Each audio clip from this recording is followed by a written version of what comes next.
In the vast expanse of the Galactic Defense Academy, where warriors from 1,000 worlds train to become the universe's elite protectors, size has always mattered. The towering Vorthaks stand 12 feet tall with natural armor plating.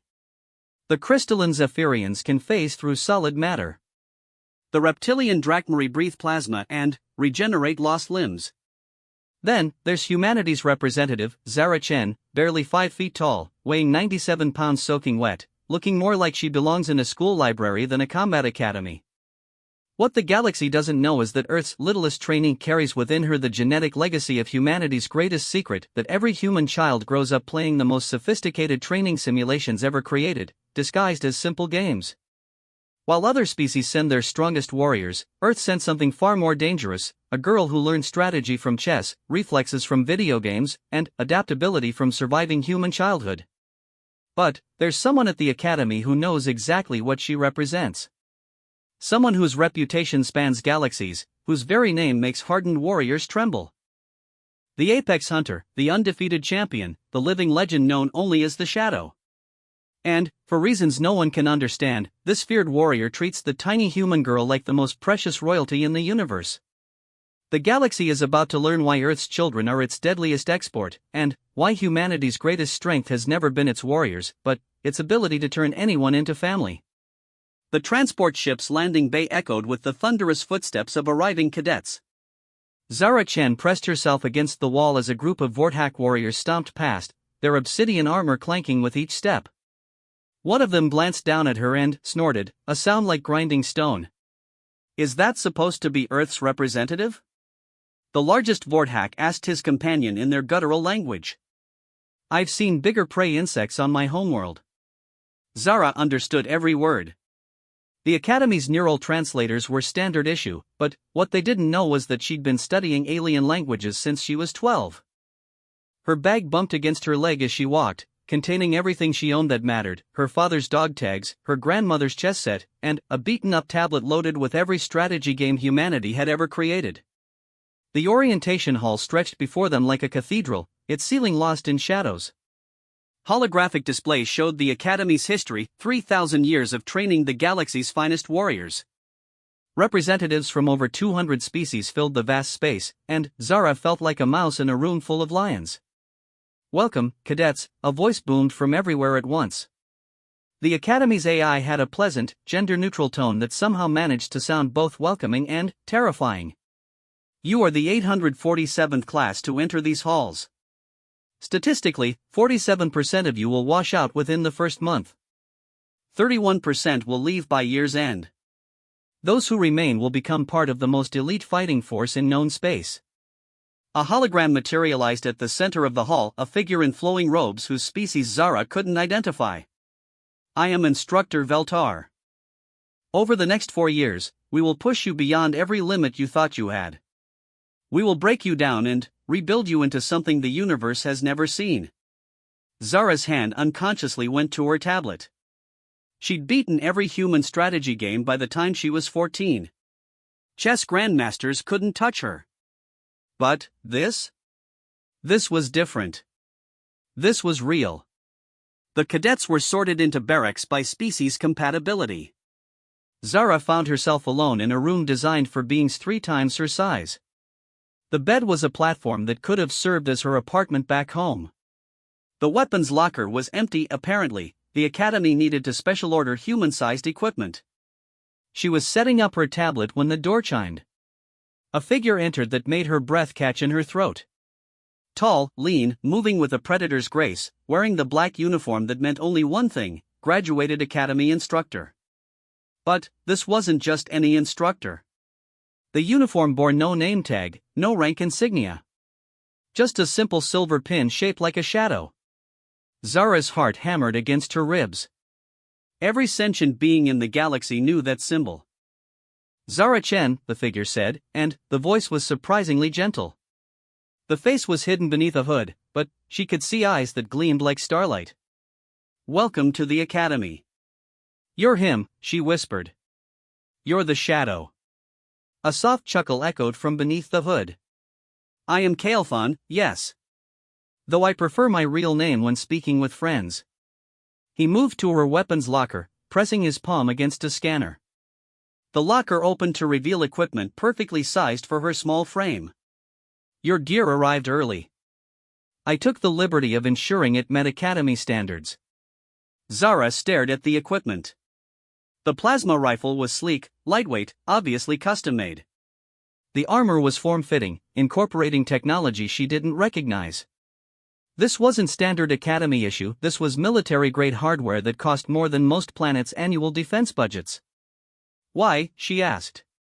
Why would you? Because, Kael'thon said, turning to face her fully, your species intrigues me. Do you know what the other instructors call humans behind your back? They call you the weak ones who won the lottery. They think Earth's inclusion in the Galactic Defense Force is a political gesture, a way to make your species feel important. He moved closer, and Zara could sense the barely contained power in his frame. This was a being who had single-handedly ended the Zirian War, who had hunted the Void Stalkers to extinction, whose very presence made hardened warriors retreat. But, I've studied your species' history, he continued. I know what humans are really capable of. Your people don't just fight wars, you turn them into art forms. You don't just survive impossible odds, you make games out of them. Every human child grows up learning strategic thinking disguised as play. Zara's tablet chimed with an incoming message. Her barracks assignment had changed. Instead of the oversized room, she was being moved to instructor-level quarters in the Academy's inner ring. You did this, she said, looking up at him. The Academy's rules state that any student showing exceptional promise may be granted advanced accommodations at an instructor's discretion. His tone was matter-of-fact. I have exercised that discretion. But, you don't even know if I have exceptional promise. You've never seen me fight or train, or haven't I? Kael'thon pulled out a datapad and showed her the screen. It displayed her full academic record, her gaming achievements, even her chess ratings. Age 7, first human to achieve Grandmaster status in quantum chess. Age 12, record holder for fastest completion of the Terran Strategic Command Simulation. Age 15, winner of the Sol Systems Grand Strategy Tournament 3 consecutive years. Zara felt heat rise in her cheeks. Those were just games. Were they? Kael'thon's voice carried an amused note. Tell me, Zara Chen, what do you call a species that turns war into entertainment, competition into learning, and survival into play? She thought about it for a moment, remembering her father's words before she left Earth. Adaptive, she said finally. Exactly. Kael'thon moved toward the door, then paused. Dinner is served in the main hall in 1 hour. I suggest you attend. The other cadets need to see you, and you need to see them. Understanding your opponents is the first rule of any engagement. Are they my opponents? Everyone here is your opponent, Zara Chen. Even me. The question is whether they'll realize you're theirs before it's too late. He stepped into the corridor, then turned back one final time. One more thing. Your new quarters come with certain privileges. Access to the advanced training areas, the restricted archives, and... He smiled, and, for the first time she could see his face clearly, angular features, eyes like liquid silver, skin that seemed to absorb light. Personal instruction from the Academy's most experienced graduates. After he left, Zara sat on her oversized bed and stared at the equipment he'd provided. The armor felt like a second skin when she tried it on. The weapon responded to her thoughts as if it were an extension of her body. This wasn't just gear, this was a statement. She made her way to the dining hall an hour later, and the reaction was immediate. Conversations stopped. Heads turned. The massive space, designed to accommodate hundreds of different species, fell silent as the tiny human walked through wearing equipment that most senior cadets could never afford. Well, a Drachmarie hissed from across the room. Look what crawled out of the primitive sector. His companions laughed, but Zara noticed something interesting. None of the older cadets were laughing. The ones in their second, third, and fourth years were watching her with expressions she couldn't quite read. Wariness? Respect? She found an empty table and sat down, pulling out her tablet while she ate. Within minutes, she was absorbed in a three-dimensional tactical simulation, her fingers dancing across the screen as she commanded virtual fleets through complex maneuvers. "What is that?" a voice asked. She looked up to see a Zephyrian cadet, her crystalline form shimmering with curiosity. "I've never seen anything like it." "Just a game," Zara said. "It's called Stellar Conquest. Human entertainment software." The Zephyrian's eyes widened as she watched the complex battle playing out on the screen. That level of strategic complexity, the variables alone. "This is what your species considers entertainment?" "This is what human children play to pass time," said another voice. A senior cadet, someone whose uniform marked him as being in his final year. "I've heard stories about Earth's games." "They're not really games at all, are they?"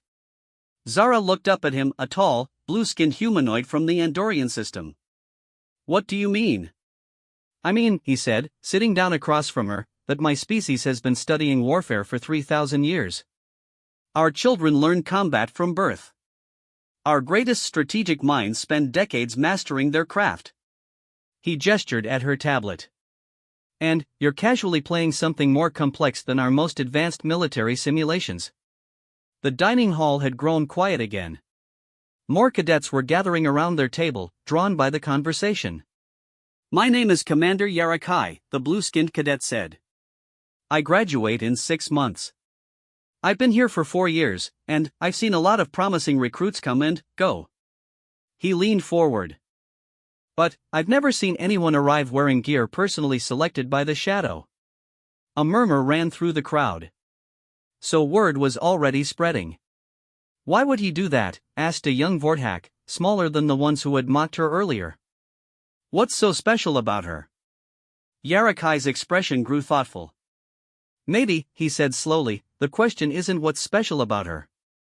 Maybe the question is what the Shadow sees in humans that the rest of us have been missing." Zara felt dozens of eyes watching her, evaluating her, trying to figure out the puzzle she represented.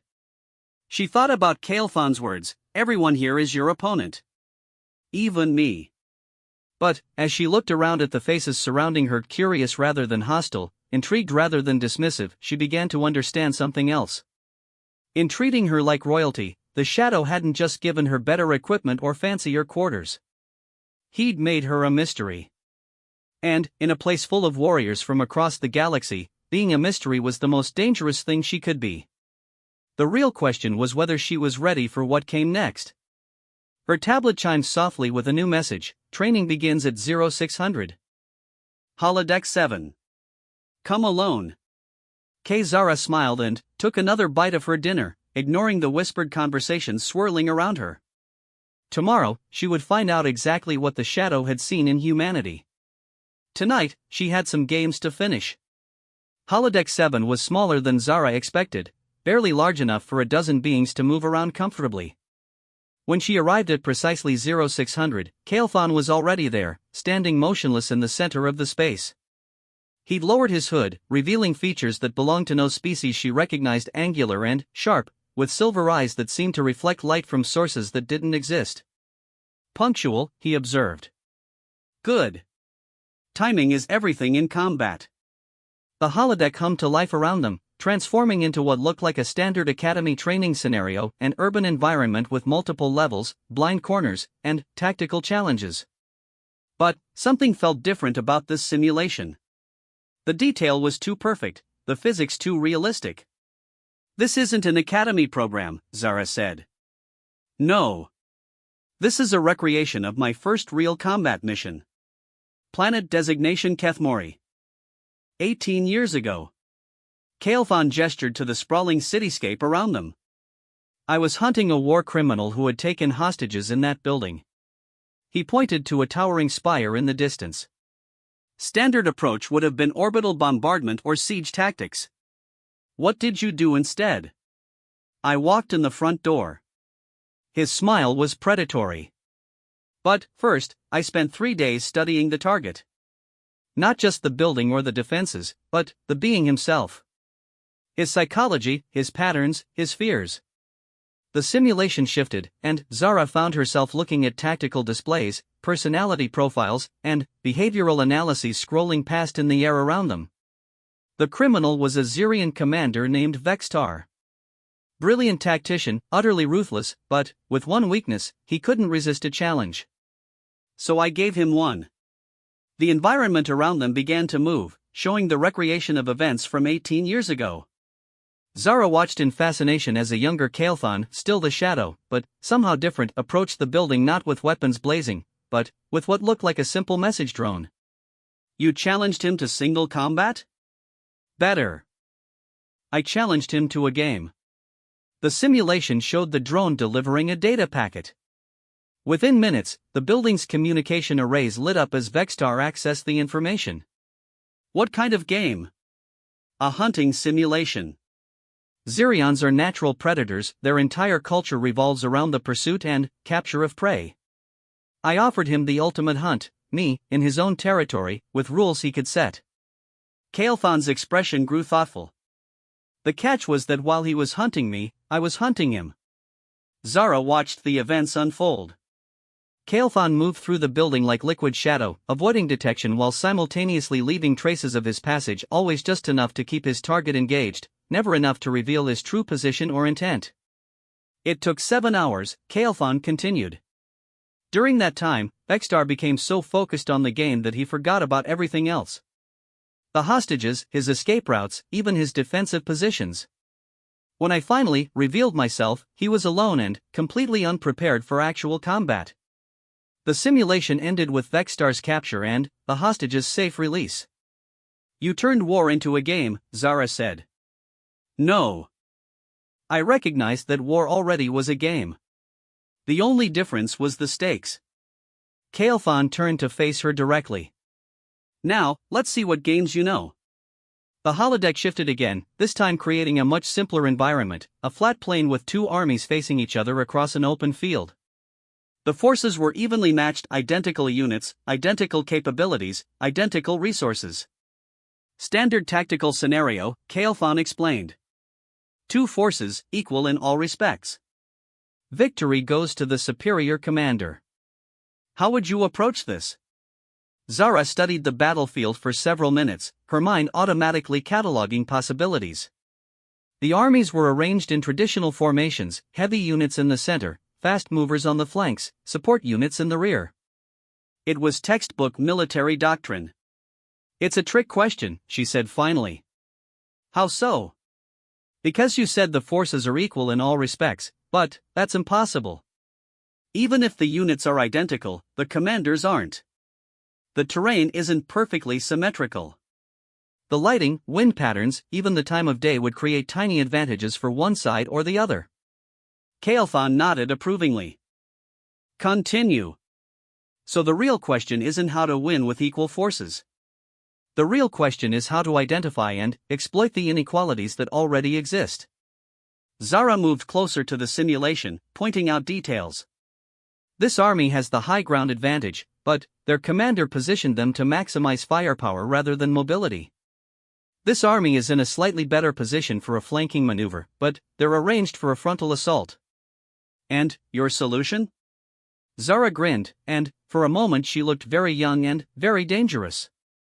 I wouldn't fight this battle at all. The simulation shifted as she manipulated the controls, pulling back the view to show a larger strategic picture. The battlefield was revealed to be just one small part of a much more complex campaign. If I'm commanding forces in what looks like a fair fight, then I've already made a mistake. The goal shouldn't be to win this battle, it should be to make sure this battle never happens. She highlighted supply lines, communication networks, political relationships. Attack here, negotiate there, create an opening here, and the entire engagement becomes unnecessary. Impressive. But what if circumstances force the engagement? What if you can't avoid the battle? Then, I change the rules. Zara manipulated the simulation again, and the armies began to move in patterns that defied conventional military doctrine. Instead of engaging directly, her forces scattered across the battlefield, creating chaos and confusion. Traditional tactics assume both sides want the same thing, control of the battlefield. But what if I don't want control? What if I just want to survive long enough for something else to happen? As her simulation played out, it became clear that her scattered forces were buying time for a much larger strategic objective. While the enemy focused on the confusing battlefield situation, her real victory was happening elsewhere entirely. "You fight like a human," Kael'thon observed. "What does that mean?" "It means you understand something that most species never learn: the battle you're fighting is rarely the battle you need to win." The holodeck powered down, returning to its neutral state. But, instead of ending the session, Kael'thon moved to a control panel and activated a different program. "Now let's try something more interesting." The new simulation was unlike anything Zara had ever seen. Instead of a battlefield or training scenario, it created what looked like a peaceful marketplace. Dozens of different species moved through the space, buying, selling, negotiating, socializing. "Combat scenario?" she asked. "The most difficult kind. Social combat. Your mission is to identify and neutralize a terrorist cell operating in this environment. The catch: you can't use weapons, can't cause a disturbance, and can't let anyone know what you're doing." Zara studied the crowded marketplace. Hundreds of individuals, dozens of species, countless interactions happening simultaneously. Finding patterns in this chaos seemed impossible. But then, she remembered something her grandfather had taught her about chess: sometimes the best move looks like no move at all. What kind of terrorist cell?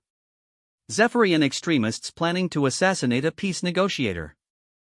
They've been planning for months, they know this environment perfectly, and they have multiple backup plans. Zara began moving through the marketplace, not searching for the terrorists directly, but observing the natural flows of traffic and interaction. After 20 minutes of careful observation, she began to smile. "Found them," she announced. "Where?" "There, and there." She pointed to 3 different locations. "But that's not the real problem." "What is the real problem?" "The real problem is that they're not the primary threat. They're a distraction." She highlighted a completely different section of the marketplace. "The real assassination attempt is going to come from over there, and it's not Zephyrian extremists. It's someone using the extremists to cover their own operation." Kael'thon stared at her.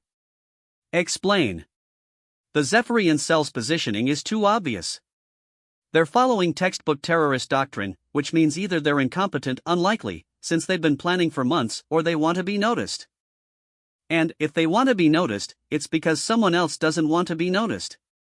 She manipulated the simulation controls, tracking movement patterns and interaction networks across the entire marketplace. "There. That merchant booth has had 17 different customers in the past hour, but none of them bought anything. They're all from the same species, but they're pretending not to know each other. And their positioning gives them perfect sight lines to the negotiator's route." The simulation confirmed her analysis.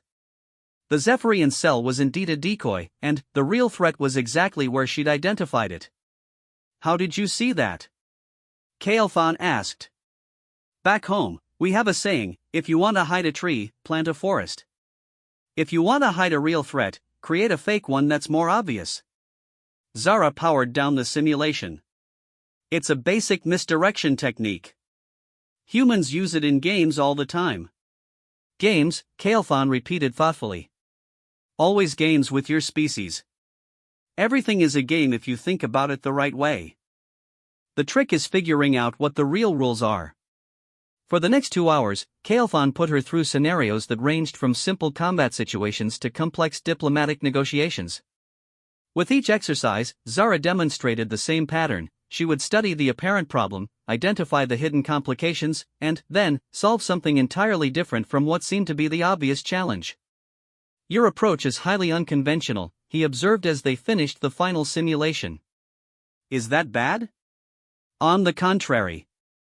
Conventional thinking creates conventional results. In my experience, conventional results get people killed." He moved toward the holodeck exit, then paused. "This afternoon, you'll attend your first group training session. The other cadets will be watching you carefully." "Because of the equipment you gave me?" "Because of the attention I've shown you. They'll want to understand whether that attention is justified." His silver eyes gleamed with something that might have been amusement. "I suggest you show them." How? By being yourself. By thinking like a human. Kael'thon stepped toward the door, then turned back one final time. Zara-chan, may I ask you a question? Of course. In all the tactical scenarios we just completed, you never once attempted to use superior force to solve a problem. Why? Zara thought about it for a moment. Because superior force only works if you're actually superior. But there's always someone bigger, stronger, faster, or better armed. So if your strategy depends on being the strongest, eventually you'll meet someone stronger. And then you lose. Unless you've learned to win in ways that don't depend on being the strongest. She grinned up at him. That's what humans are good at. We're not the biggest or the fastest or the strongest species in the galaxy. So we had to get good at winning anyway. After Kael'thon left, Zara remained in the holodeck for another hour, running through combat simulations on her own. Each scenario revealed the same thing: her equipment was far more advanced than anything she'd ever used before. The armor enhanced her natural speed and reflexes. The weapon responded to her thoughts with inhuman precision. Even her communication gear was military-grade hardware that connected her directly to the Academy's central tactical networks. This wasn't just gear for a promising student. This was equipment for someone expected to survive situations that would kill lesser beings. As she made her way back to her new quarters, Zara couldn't shake the feeling that she was missing something important. Kael'thon's attention, the advanced equipment, the personal training sessions, none of it made sense for a new cadet from a species the galaxy considered militarily insignificant. Unless, she realized, the galaxy was wrong about humanity's military significance. Or unless Kael'thon knew something about humans that the rest of the galaxy didn't. The group training session took place in Combat Arena 12, a massive spherical chamber capable of generating any environment the instructors could imagine. When Zara arrived, 43 other first-year cadets were already assembled, representing 17 different species from across the galaxy. Instructor Veltar materialized in the center of the arena, the same robed figure from orientation. Today's exercise is simple in concept, complex in execution. You will work in teams of 4 to complete a series of tactical challenges. The teams will be randomly assigned. Random assignment meant Zara found herself paired with Thrak, a massive Vorthak warrior whose armor could deflect plasma bolts, Whisper, a Zephyrian scout whose crystalline body could phase through solid matter, and Marcus Webb, another human cadet who looked just as out of place as she felt. Great, Marcus muttered as they gathered in their designated area. The two humans get stuck together. Think they're trying to make a point? Before Zara could respond, the arena began to shift around them. The neutral space transformed into what looked like a war-torn city, complete with collapsed buildings, debris-filled streets, and the distant sound of weapons fire. Your objective, Veltar's voice echoed from everywhere at once, is to locate and extract a high-value asset from hostile territory. You have 1 hour. The asset is being held somewhere in the city, but you don't know where. You also don't know the nature or strength of the opposing forces. Thrak immediately began checking his weapons, massive energy cannons that could level small buildings. Standard search and destroy. We divide into 2 teams, sweep the city systematically, eliminate all hostiles we encounter. Bad idea, Zara said quietly. The Vorthak turned to stare at her, his dark eyes reflecting surprise and irritation. Excuse me, little human? I said it's a bad idea. If we go in weapons blazing, the hostiles will kill the asset before we can reach them. And we don't know what kind of forces we're up against. Could be 50 enemies, could be 5,000. Then, what do you suggest? Whisper asked, her crystalline form shimmering with curiosity. Zara was already studying the cityscape, noting details that the others had missed. Look at the destruction pattern. The damage isn't random, it follows specific lines, as if the fighting moved through the city in a predictable pattern. And see how some buildings are completely destroyed while others are barely touched? That suggests the hostiles are protecting something. She manipulated her tactical display, highlighting areas of the city that showed different damage patterns. The asset isn't being held in a fortified position. They're being held in a place the hostiles consider too valuable to damage during their own fighting. Marcus leaned over her shoulder, studying the analysis. Cultural site? Religious building? Maybe. Or. Zara's expression grew thoughtful. Or it's not about the building at all. It's about what the building contains. She pulled up more detailed scans of the area, focusing on energy signatures and thermal patterns. There. That structure has power when everything around it is dead. And the thermal signature shows a lot more activity inside than an abandoned building should have. So we assault it directly?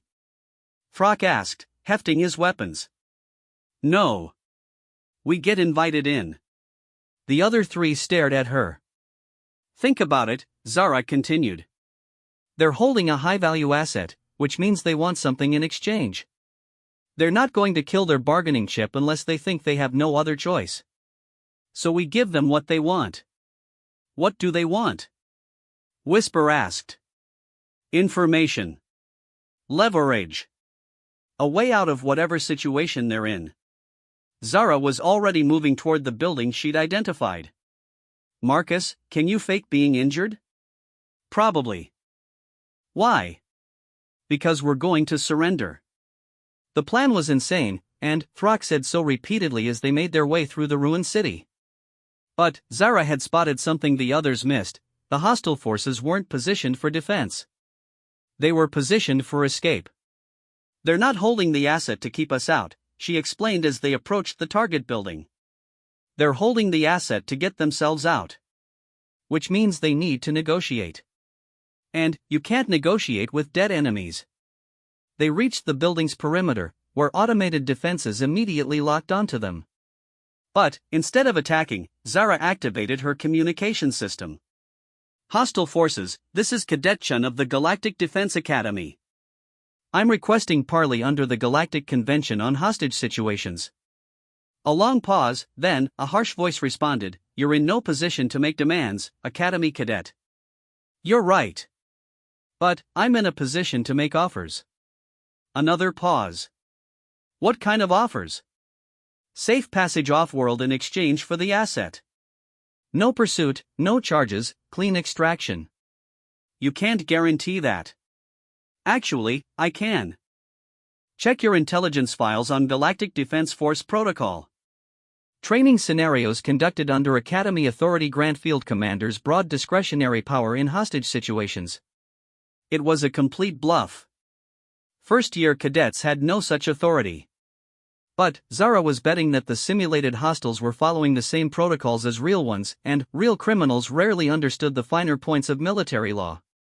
30 seconds, the voice said. You and one companion. Weapons powered down. Zara looked at her teammates. Throck, Whisper, maintain perimeter. Marcus, you're with me.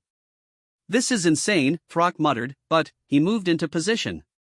Inside the building, Zara and Marcus were escorted by heavily armed figures whose species she didn't recognize. The architecture was clearly Veiltharan, a species known for their aesthetic sensibilities and their fierce independence. Which explained a lot about the situation. The asset turned out to be a Veiltharan cultural leader, an elderly being whose robes marked him as a keeper of historical records. The hostiles were clearly his own people, which meant this wasn't a criminal operation, it was political. Ah, Zara said as the pieces fell into place. This isn't a hostage situation at all. It's a civil war. The lead hostile, a young Veiltharan with the bearing of a military officer, turned to stare at her. Explain. The Academy received a request to extract a high-value asset from hostile territory. But they didn't specify who the hostiles were or why the asset needed extracting.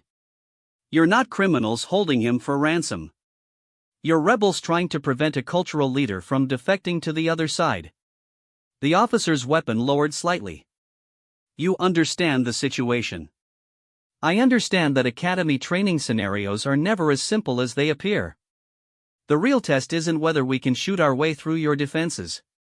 The real test is whether we can find a solution that serves everyone's interests. Marcus gave her a look that suggested he thought she'd lost her mind. But Zara was already working through the implications. Here's what I think is really happening. The cultural leader wants to defect to end the fighting, but you believe his defection will destroy your people's independence. He thinks cooperation with outside forces is the only way to save Vaeltherin civilization. You think any outside involvement will end Vaeltherin civilization? Both the officer and the cultural leader were staring at her now. And you're both right. The room fell silent except for the distant sound of weapons fire. The Academy isn't testing our combat skills, Zara continued. They're testing our diplomatic skills. They want to see if we can solve a problem that pure military force can't touch. She turned to address both the officer and the cultural leader directly. What if there was a third option? What if the cultural leader could work with outside forces without compromising Vaeltherin independence? What if the rebels could achieve their goals without civil war? Impossible, the officer said. Maybe. But let's find out. For the next 20 minutes, Zara mediated a discussion between two sides who had been trying to kill each other for years. She asked questions, clarified positions, identified common ground, and gradually built a framework for cooperation that neither side had considered. The breakthrough came when she realized that both sides wanted the same thing, the preservation of Vaeltherin culture. They just disagreed on how to achieve it. Cultural preservation through isolation versus cultural preservation through adaptation, she summarized. But what if preservation requires both isolation and adaptation? What if you could maintain cultural independence while still engaging with the wider galaxy? The solution she proposed was complex but elegant. The cultural leader would work with outside forces to establish trade and diplomatic relationships that strengthened Vaeltherin independence rather than undermining it. The rebels would be granted amnesty in exchange for helping to implement safeguards that protected their people's core values. When the scenario ended, the arena returned to its neutral state. But the 43 other cadets were staring at Zara with expressions she couldn't quite read. Fascinating approach, Instructor Veltar observed. Cadet Chen, you solved the scenario without firing a single shot. The scenario wasn't about shooting, she replied. It was about understanding. Indeed. And what did you understand? That the real enemy is usually the problem, not the people. If you can solve the problem, the people stop being enemies. Veltar's robed form seemed to shimmer with approval. Your team receives full marks for the exercise. However, I'm curious about your tactical analysis. How did you identify the true nature of the situation so quickly? Zara thought about it for a moment. Pattern recognition. The damage in the city, the positioning of the hostile forces, the language used in the initial communication, it all pointed to a political conflict rather than a criminal operation. And political conflicts have different solutions than criminal ones. Where did you learn such advanced diplomatic analysis? Video games, Zara said simply. The arena fell completely silent. I'm sorry? Veltar asked. Video games. Specifically, political simulation games. Humans have been creating increasingly complex models of social and political interaction for entertainment purposes. By the time I was 12, I was playing games that simulated entire civilizations, complete with cultural conflicts, resource disputes, and diplomatic crises. Marcus was staring at her like she'd grown a second head. You're saying you learned interstellar diplomacy from games? Not just diplomacy. Economics, military strategy, resource management, psychology, anthropology. Zara shrugged. What humans call games are actually sophisticated training simulations. We just don't think of them that way. Instructor Veltar's form flickered, and, for a moment Zara thought she caught a glimpse of the being beneath the robes. Cadet Chen, would you be available for additional discussion after this session? Of course, Instructor. As the other cadets filed out of the arena, several of them stopped to speak with her. Not to mock or dismiss her this time, but to ask questions. How had she seen the pattern in the city damage? How had she known the hostiles were willing to negotiate? How had she managed to find a solution that satisfied both sides of a centuries-old conflict? Lucky guess, she said repeatedly. But Thrak, the massive Vorthak warrior, lingered after the others had left. Cadet Chen, he rumbled in his gravelly voice. I owe you an apology. For what? For assuming you were weak because you are small. For assuming you were useless because you are human. He paused, and, when he spoke again, his tone was respectful. I have fought in 17 real conflicts across 12 star systems. I have never seen anyone solve a combat scenario through pure negotiation. That was impressive. After he left, only Instructor Veltar remained. Cadet Chen, I must ask you a direct question. The solution you proposed in the scenario, have you encountered similar situations before? In games, yes.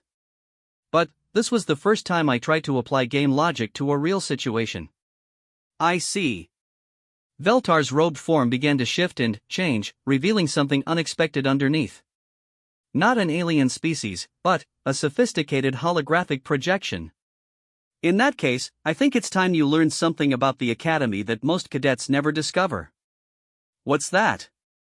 The Academy's true purpose isn't to train warriors, Cadet Chen. It's to identify problem solvers.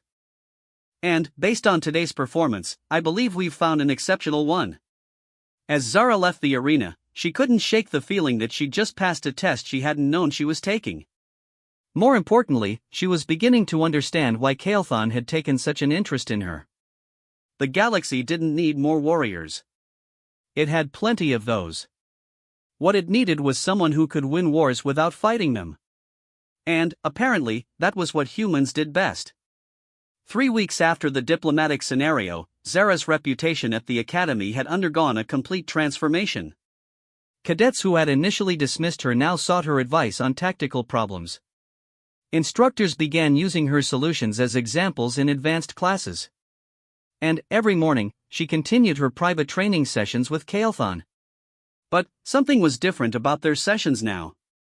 Instead of testing her abilities, Kael'thon seemed to be preparing her for something specific. Today, we're going to discuss real combat, he announced as she entered Holodeck 7.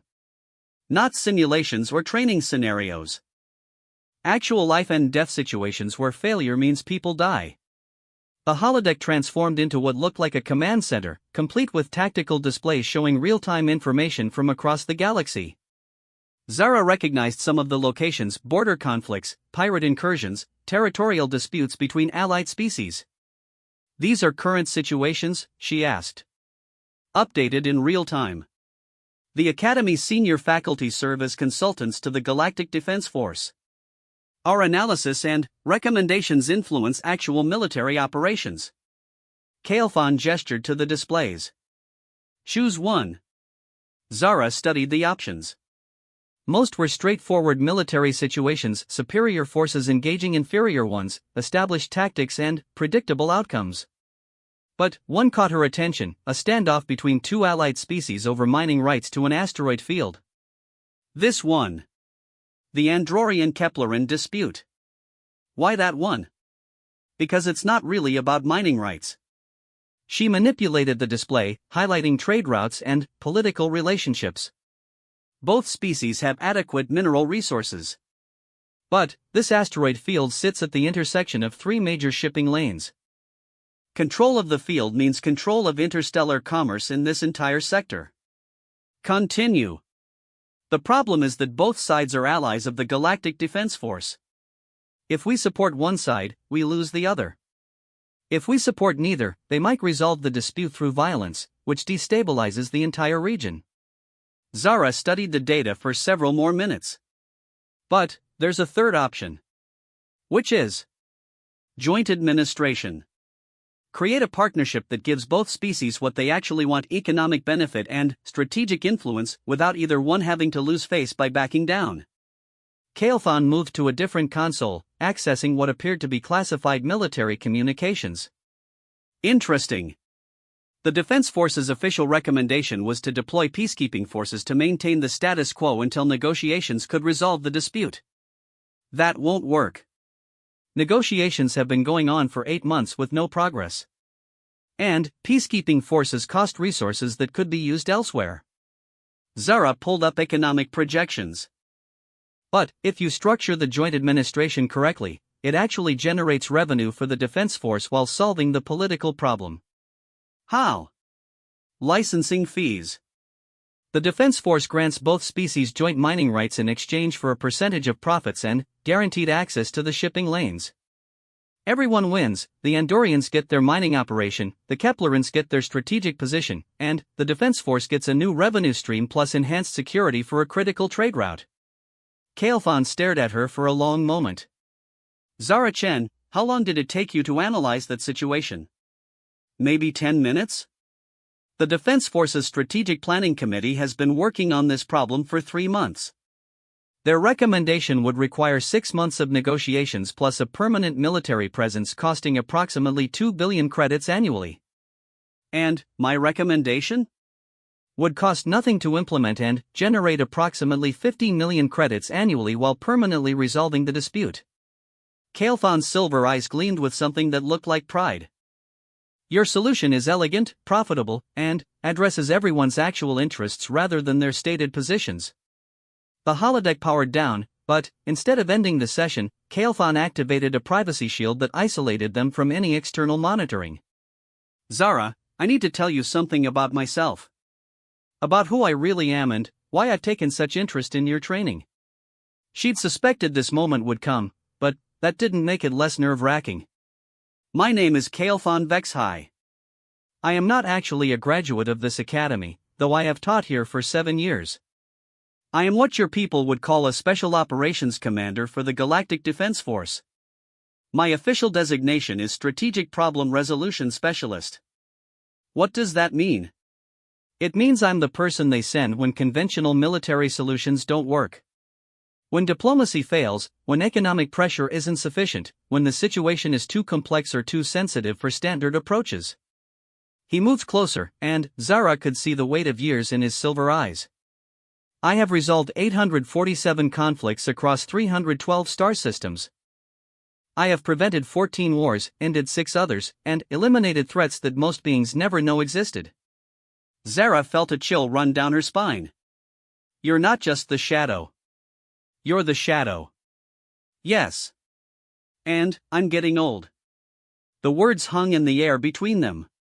In the privacy-shielded holodeck, surrounded by the soft hum of advanced technology, Kael'thon looked suddenly vulnerable. My species lives approximately 4 times as long as humans, but we're not immortal. I have perhaps 50 more years of active service, and the problems facing the galaxy are becoming more complex, not less so. The Defense Force needs someone to eventually take over my responsibilities. And, you think that someone is me? I think that someone is a human. Maybe you, maybe someone else from your species. But, definitely a human. Why? Kael'thon activated the holodeck again, but this time it showed something Zara had never seen before, a comprehensive analysis of every major conflict resolution in galactic history. Look at the patterns, he said. For the past 3,000 years, the galaxy's approach to problem-solving has been essentially the same. Use superior force to compel compliance. When that fails, use economic pressure. When that fails, use diplomatic isolation. When that fails, use actual warfare. The display showed conflict after conflict resolved through variations of the same basic approach. But none of those methods actually solve problems. They just suppress them until they resurface later, usually worse than before. Kael'thon highlighted specific examples. The Zirian Wars, the Crystal Rebellion, the Void Stalker Crisis, all of these could have been prevented if someone had addressed the underlying issues instead of just managing the symptoms. And, you think humans would approach things differently? I don't think it. I know it. Because I've been studying your species for 15 years. The display shifted to show human history, not the sanitized version taught in galactic schools, but the real thing. Wars, conflicts, resolutions, and their long-term outcomes. Humans are the only species in known space that consistently resolves conflicts through fundamental problem-solving rather than force application. Your species' approach to warfare is unique. You don't just defeat enemies, you convert them into allies. Zara studied the historical data. We're also the only species that consistently fights wars against ourselves. Exactly. Which means you've had to develop methods for resolving conflicts that don't depend on one side completely destroying the other. Every other species in the galaxy developed interstellar capabilities before they fully unified their homeworld. Humans are the only species that achieved global unity through negotiation and cooperation rather than conquest. The implications were staggering. You're saying Earth is the only planet that solved its internal conflicts without genocide? I'm saying Earth is the only planet where the winners of major conflicts consistently treated the losers as future partners rather than permanent enemies. And that approach scales up to interstellar relations. Kalephon moved to another console, accessing files that were clearly beyond Academy security clearance. There's something else. Something the Defense Force leadership knows but hasn't shared with the general galactic population. He pulled up demographic and economic projections. The galaxy is running out of simple problems. What do you mean? Look at the data. 3,000 years ago, most conflicts were over basic resources: food, water, territory, energy. Those problems could be solved through superior technology or military force. But now, the projections showed an increasingly complex web of interdependencies. Now our problems are cultural, economic, political, psychological. Problems that can't be solved by shooting them. Zara began to understand. And humans are good at solving problems that can't be shot. The best in known space. Your species treats every challenge as a puzzle to be solved rather than an enemy to be defeated. That mindset is becoming essential for galactic stability. So this whole thing, bringing me to the Academy, the special training, the equipment, it's an audition? It's preparation. The Defense Force is planning to create a new division focused on preventive problem resolution rather than reactive force application. They want humans to lead it. They want me to lead it? Eventually. But first, you need to understand what you'd be taking on.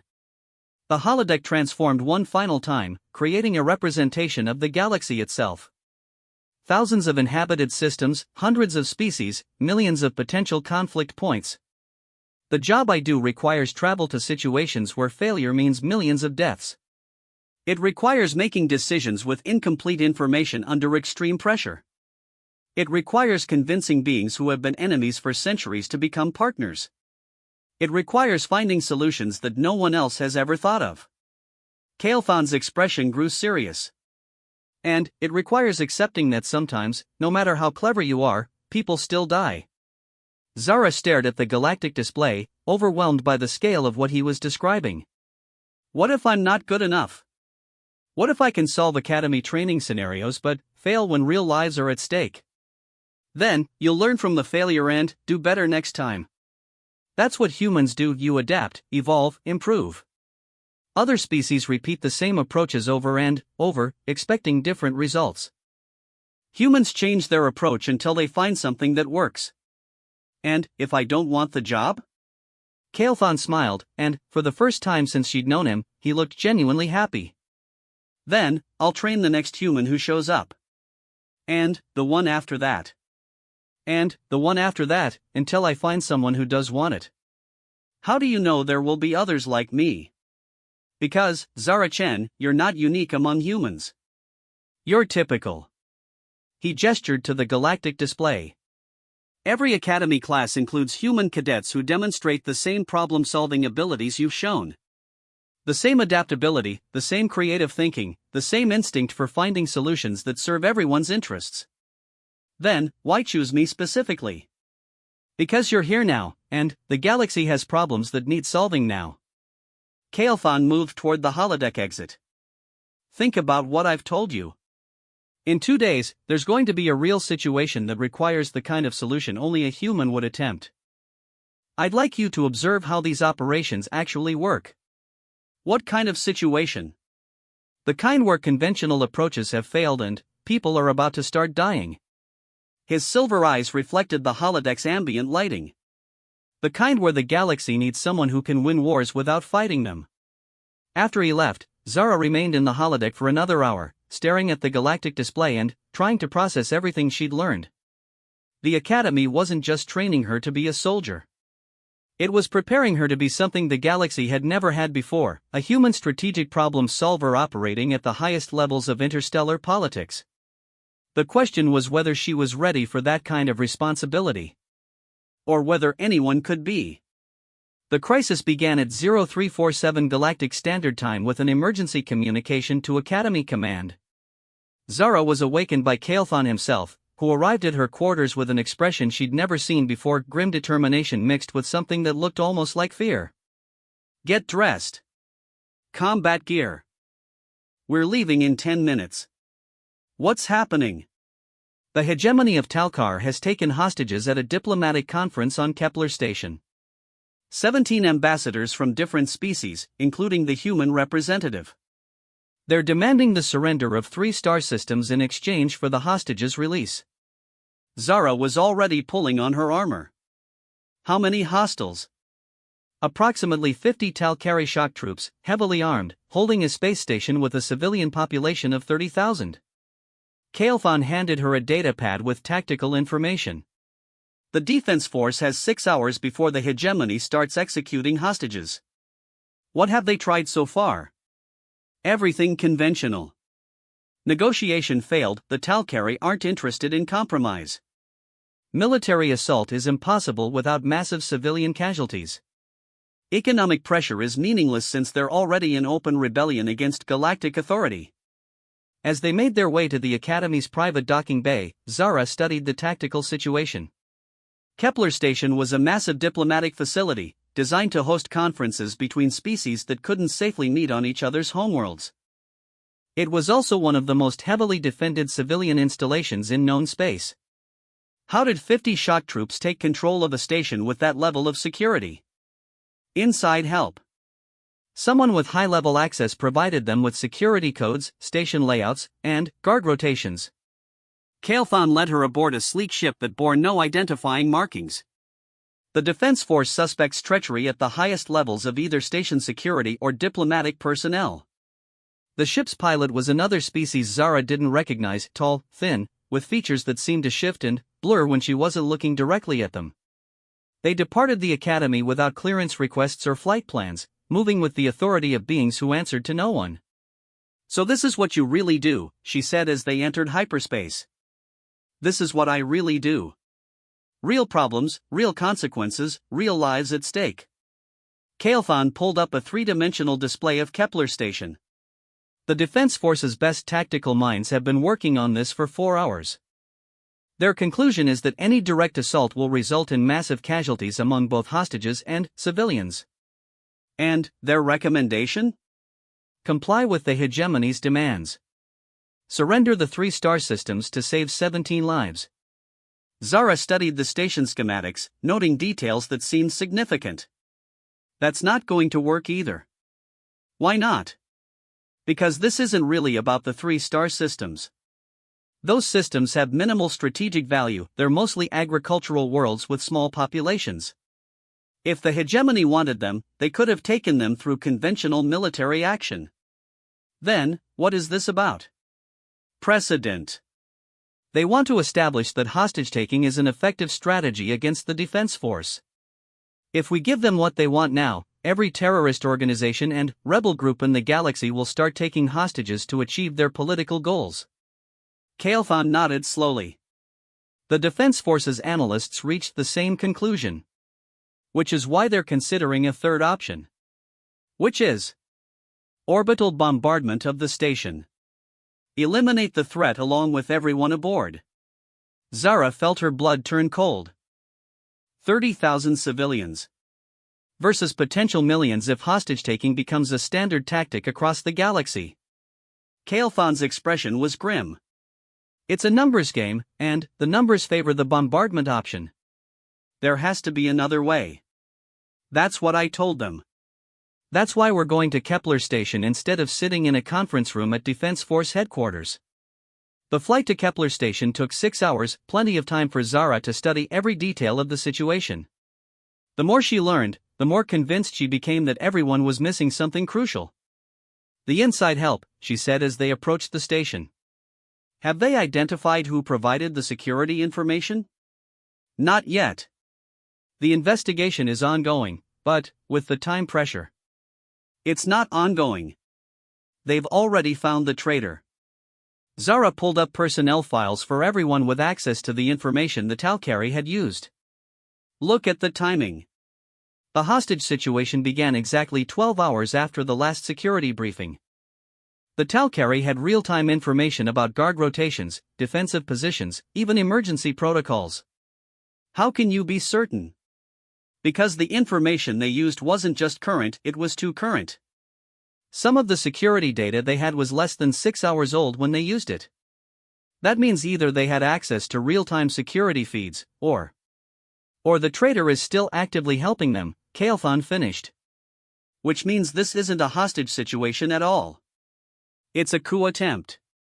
As they docked with Kepler Station, Zara was already formulating a plan that would have horrified the Defense Forces Tactical Committee. Instead of trying to rescue the hostages or eliminate the hostiles, she intended to do something far more dangerous. She was going to walk in the front door and have a conversation.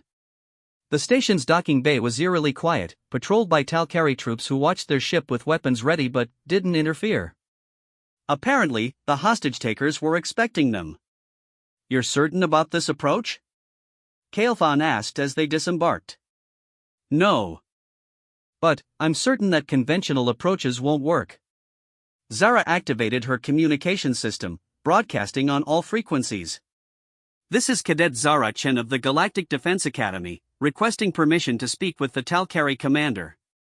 The response came immediately, permission granted. Docking Bay 7. Come alone and unarmed. I'm going with her, Kael'thon said. No, you're not. Zara was already removing her weapons. They want to negotiate with someone who can't threaten them physically. Send the shadow, and they'll assume this is a military operation in disguise. And if you're wrong? Then, you can always blow up the station later.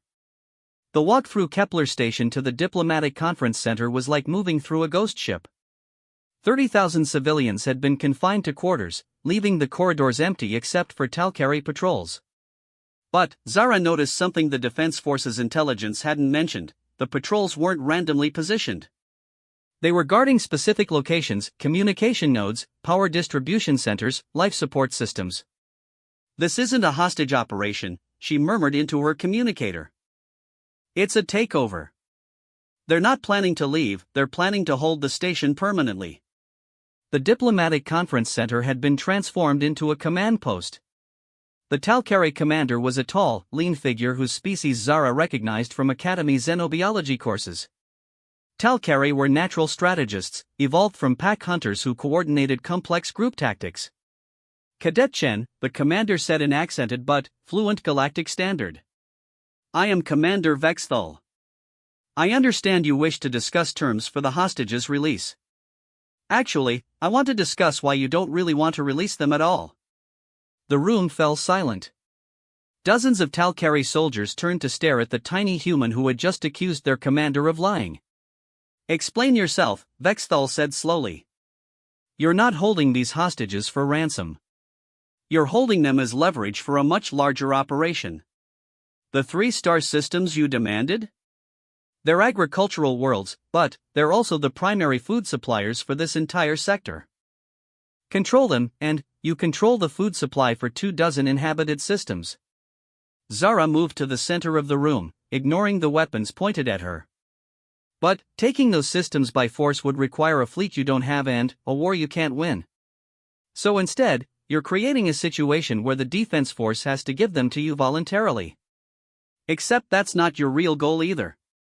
Continue, Vexthal said, and Zara detected something like respect in his voice. Your real goal is to prove that the defense force can't protect its own diplomatic personnel.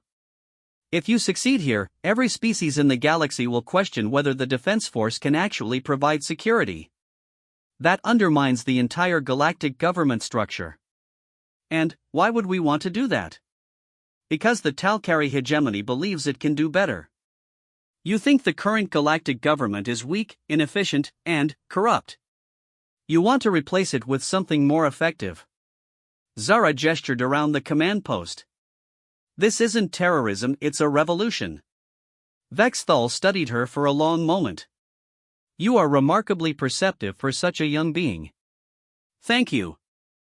Now let me tell you why your revolution is going to fail. The Talcari soldiers shifted restlessly, but their commander held up a hand for silence. The defense force isn't going to negotiate with you. They're not going to surrender the star systems. And they're not going to allow you to hold this station. Zara pulled out her tablet, displaying tactical projections. In approximately 2 hours, they're going to use orbital bombardment to eliminate this facility and everyone aboard it. Including the hostages? Including the hostages. They've calculated that allowing successful hostage-taking here would result in more deaths than preventing it. Vexthal's expression darkened. Then, why are you here? Because I have a better idea. For the next hour, Zara outlined a proposal that left everyone in the room staring at her in disbelief. Instead of surrendering to the hegemony's demands or destroying the station, she suggested something that had never been attempted in galactic history, incorporating the Talcari rebellion into the existing government structure. You're not wrong about the defense force's weaknesses, she explained. The current system is inefficient, sometimes corrupt, and often slow to respond to legitimate grievances. But the solution isn't to destroy it, the solution is to improve it. And how do you propose we do that? By giving you what you actually want, a chance to implement your ideas for better governance. The Defense Force establishes a new division focused on government efficiency and reform. The Talcari hegemony provides the leadership and expertise for that division. You get to fix the problems you've identified, and the galaxy gets a better government. In exchange for? The hostages' immediate release, the peaceful surrender of Kepler Station, and a formal end to the rebellion. Plus guaranteed autonomy for Talcari space and representation in the Defense Force's Strategic Planning Committee. Commander Vexthal was quiet for several minutes, considering the proposal. You're asking us to abandon everything we've worked for in exchange for a promise that may not be kept.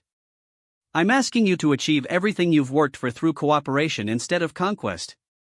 Zara met his gaze directly. Revolution through evolution instead of revolution through destruction. And if the Defense Force refuses to honor this agreement? Then, you'll have established a precedent for achieving political change through negotiation rather than violence. Other dissatisfied groups will follow your example, and eventually the pressure for reform will become irresistible. It took another 2 hours of detailed discussion, but eventually Commander Vexthal agreed to the proposal. The hostages were released unharmed, the station was peacefully surrendered, and the Talcari rebellion officially ended. But the real victory came 6 months later, when the Defense Force's new Government Efficiency Division, led by former Talcari rebels, began implementing reforms that improved galactic governance in ways no one had thought possible. Remarkable, Kael'thon observed as they watched the implementation reports. You didn't just solve the crisis, you turned the rebels into allies and made the government stronger in the process. That's what humans do, Zara said. We turn problems into opportunities. Are you ready for the formal offer? What formal offer? The Defense Force has approved the creation of the Strategic Problem Resolution Division. They want you to take command as soon as you graduate from the academy. Kael'thon smiled. Congratulations, Commander Chen. You're about to become the galaxy's youngest strategic division leader. And its smallest, Zara added. Size has never been humanity's strength. Adaptability is. Kael'thon handed her a data pad containing her new assignment parameters. Welcome to the job where being human is the most important qualification you can have. As Zara reviewed the scope of her new responsibilities, she realized that her father had been right about one thing: the galaxy was indeed vast and dangerous, filled with challenges that could overwhelm anyone who tried to face them. But it was also filled with opportunities to make things better. And that, more than anything else, was what humans were good at. The littlest trainee at the academy was about to become something the galaxy had never seen before: a human strategic problem solver with the authority to prevent wars instead of just fighting them. The universe was about to discover what happened when you gave a human child the tools to turn the entire galaxy into a more interesting game.